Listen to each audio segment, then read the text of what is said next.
Ugochi, Ada and Ease were childhood friends, but before Ada came into their lives, it was just Ugochi and Ease. The two were neighbors and their mothers were best friends.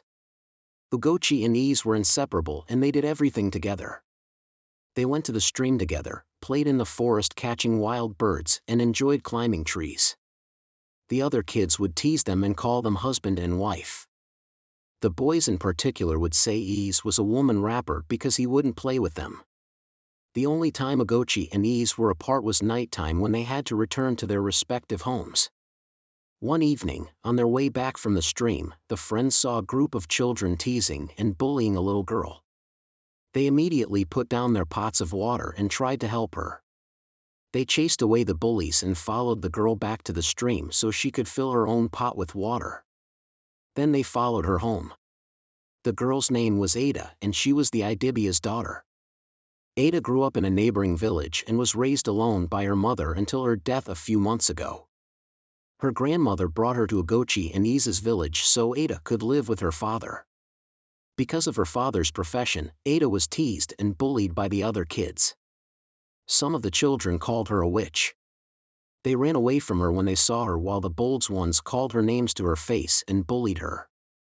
Ada's father was too busy with his long list of patrons to have time for her. Her father was a powerful Idibia so every day people came from far and wide to consult him while his only daughter, Ada, was left to fend for herself. Ugochi decided to take Ada under her wings even though Ada was much younger than her. She saw Ada as a little sister. That was how Ugochi, Ada and Ease became friends. The three of them went everywhere together and did everything together. Sometimes Ada would spend the night in Ugochi's house and soon became a loved member of Ugochi's family. Ugochi taught Ada how to cook, mend her clothes with thread and needle and how to plait her hair into beautiful styles. Ease taught her how to swim, fish and stand up to her bullies. The three friends loved and cared for each other and never kept anything from each other. However, Ada had a secret she had harbored in her heart for years. She was in love with Ease, but he had eyes only for Ugochi. Everyone in the village knew Ease loved Ugochi and they were often teased that they should grow up quickly, marry and have many children. Even their mothers knew that one day Ease and Ugochi would become husband and wife. When they became young adults, Ada tried to make Ease fall in love with her. She would cook special meals and invite him to her home. She would tell him to come alone but Ease would show up with Ugochi. Ada tried on several occasions to get Ease to be alone with her but Ugochi was always with them. Ada loved Ugochi as a sister but her love for Ease was stronger. She became angry at Ugochi and saw her as an enemy. If Ugochi was no longer in their lives, she would have Ease to herself. But she didn't know how to make Ease stop being friends with Ugochi. So, she began to fill Ugochi's ears with lies. Ada would tell Ugochi that she saw Ease with another girl but Ugochi would laugh and say Ease would never love another girl the way he loved her. Ugochi's trust for Ease was so profound that she never took anything Ada told her to heart. Instead, she would counsel Ada and tell her to stop monitoring Ease's movements. Ugochi had grown into a beautiful and wise woman. She knew that she didn't have to tie Ease to her wrapper to make him stay with her. One evening, the three friends were sitting in Ease's father's compound when some elders and chiefs came into the compound. Their faces were grave and they brought with them an air of doom. The men went into Ease's father's hut and they talked until late into the night. The next morning, the town crier went around the village, announcing that the Agba had passed away. The whole village was thrown into mourning as the late king was a good man. However, the king had passed away without having an heir to the throne. That evening, when Ease returned from the farm, his father had a talk with him. "My son, you know our late king died without a successor. Our household is next in line to the throne so the kingmakers have chosen me to become the new king." "You are a good man, father," Ease said happily. "You will make a good king and our land shall be prosperous during your reign." Ease's father shook his head. "No, son. I can't be the king of this great land. Look at me. I am old and I go to bed before cock crow. What this village needs is a young vibrant man, not an old man like me. The gods of our land will strengthen you, father. You shall live long." "No, son. I've told the elders that I cannot be the king of our land, but I know someone who is worthy of the throne. Who is that, father? Ease asked.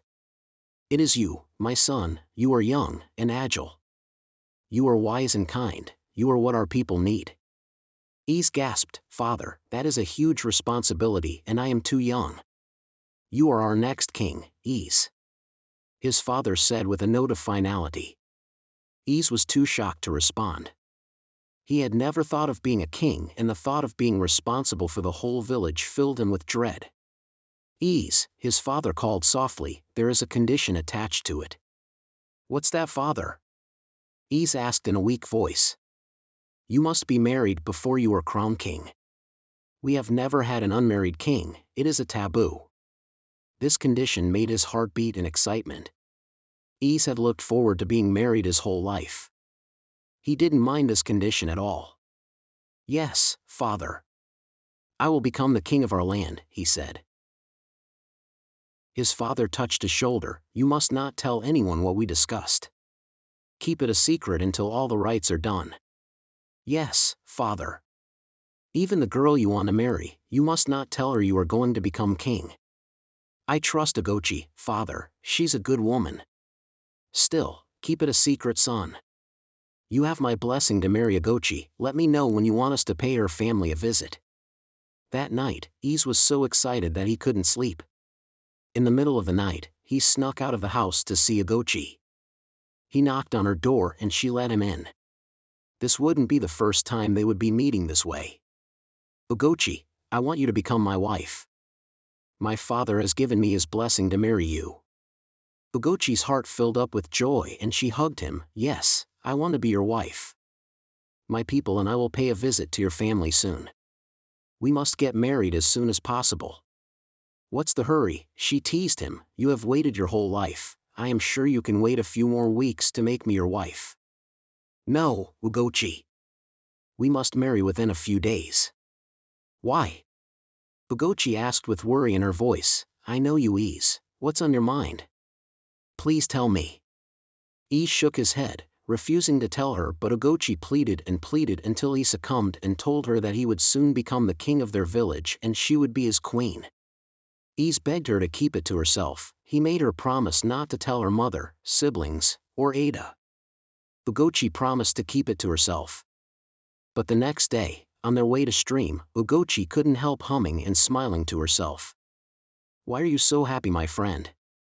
Ada asked. Ugochi smiled and said, I am always happy.